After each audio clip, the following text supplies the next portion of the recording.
This month, Star Wars Battlefront was released on the PS4, PC and Xbox One.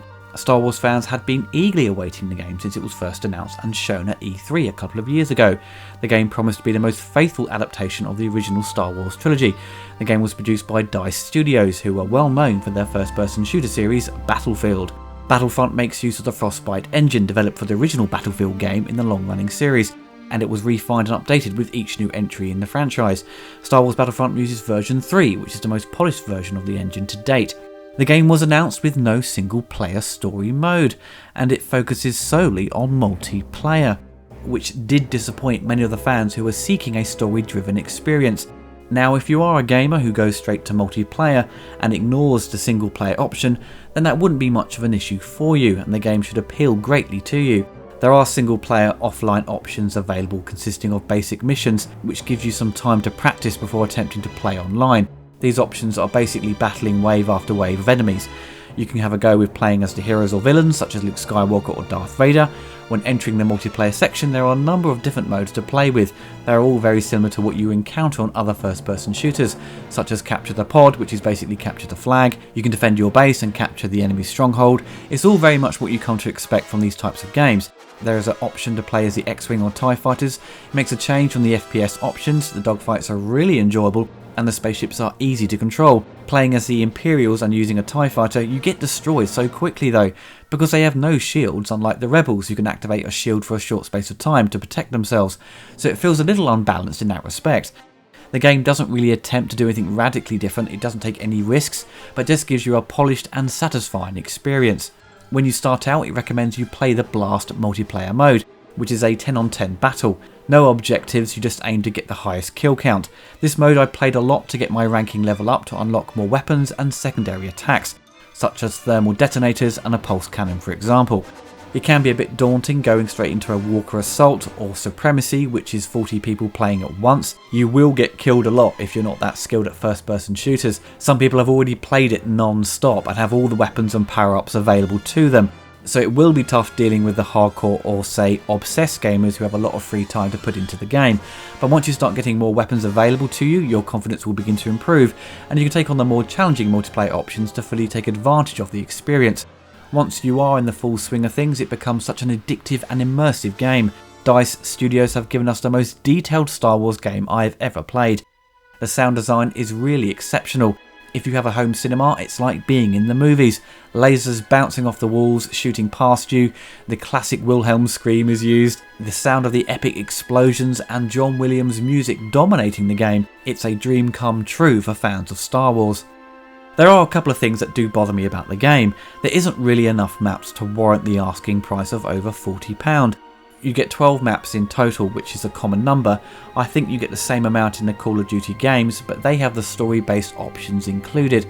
There are like 5 to 6 maps I really enjoy playing on, such as the ones on Tatooine and Hoth, but others like on the rocky terrain of Selast don't really appeal to me because of the bland design and muted colours. The maps on Endor are problematic, there is no sense of geography to it. You can get lost very quickly, and when you are playing as an Imperial trooper, you can be seen from a mile off because of the white outfits. The rebels are perfectly camouflaged. I don't think there is a skin to change your outfit to help hide yourself more easily. Sometimes when you respawn you are sent miles away from the action, and you spend a lot of time just running to get to the main battle. You do get partnered up with a random player so you can start where they are, but that option is not always available, or you get partnered with a complete idiot. Sometimes the game will spawn you right next to your opponents, and you'll get killed instantly, which can be very frustrating. You get a wide variety of guns which you can unlock when you hit a certain rank. The highest rank you can get to is 50, but that will take many hours to get to that number. The guns all vary in their powers and abilities and how to cool down or the rate of fire, but to be honest, when you do unlock a new gun you tend to give it a quick go but just end up going back to using the Imperial Blaster, which seems to be the most balanced gun out of the selection. The key thing to do is to unlock the star cards, which gives you the option for more secondary weapons, but also you can add shields or increase your accuracy. These options are going to be more beneficial to you to last longer within the game. Playing as the heroes and villains is a fun experience, and it's always a good laugh just taking out loads of people with Vader's lightsaber. The options to play as them in multiplayer is random, you just have to be lucky when you pick up a power up. The voiceover work has come under some criticism, especially for Vader and the Emperor. To be honest, I don't really have an issue with the voiceovers, they sound pretty faithful to me. I don't think they are perfect impressions, but nonetheless weren't off-putting. You get to control the X-Wings, TIE Fighters and Imperial Walkers far more often within the game than the heroes and villains. Controlling the AT-AT is a bit underwhelming. It's a short-lived experience and its rate of fire is so slow, but obviously very damaging. It's far more enjoyable controlling the AT-ST, which is quicker and easier to control, and you can dominate the battlefield if you're in a great position to take out many rebels at once. Despite the little problems I have with it, I still find it a very addictive game. Once you are on a roll, it's hard to put down. I do enjoy my FPS games, but I tend to play them in short bursts, especially with multiplayer, but Star Wars has managed to break that mould for me and kept me playing for over 3 hours plus. Sometimes you jump into a game and get your arse handed to you, and you just end up losing constantly and you just say, right, sod it, I'm done with it, and you quit.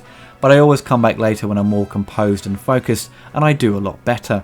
If you are a Star Wars fan and own the current consoles or have a decent PC, then I'm guessing you've already put down the cash and picked it up. You can tell there has been a lot of love and care put into the visuals and the whole experience. It's made by fans for the fans. I'm not sure if I'm going to put the money down for the upcoming DLC. I don't like the way the business has changed, and games companies don't give you a complete game, but instead want you to pay again to get the full experience.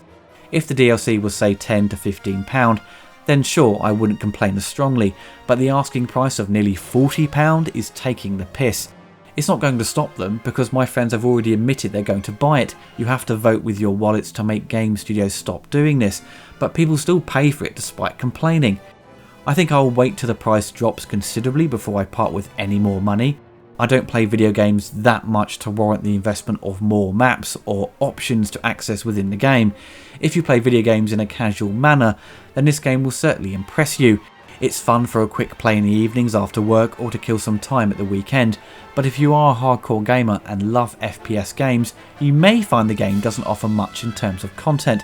You could say there isn't much meat to it. It's a standard shooter that doesn't pull many surprises, but thankfully it's well polished and fun to play, and of course wrapped up in a beautiful looking Star Wars paint job. If you are big into Star Wars, I would certainly recommend picking it up, but I would say try and find the cheapest copy online. HMV in the UK were charging £50 for it, which is a total rip-off. Check eBay for buy it now options to save some money. I'm sure this is going to be a huge hit, and this Christmas with the release of Force Awakens, it's going to drive further sales. I would give it a rating of 7 out of 10. It's certainly a very good game and has excellent graphics and sound. I would give it a higher score if it had more content and wasn't restricted by upcoming DLC, but that's the unfortunate side effect of companies being a bit too greedy.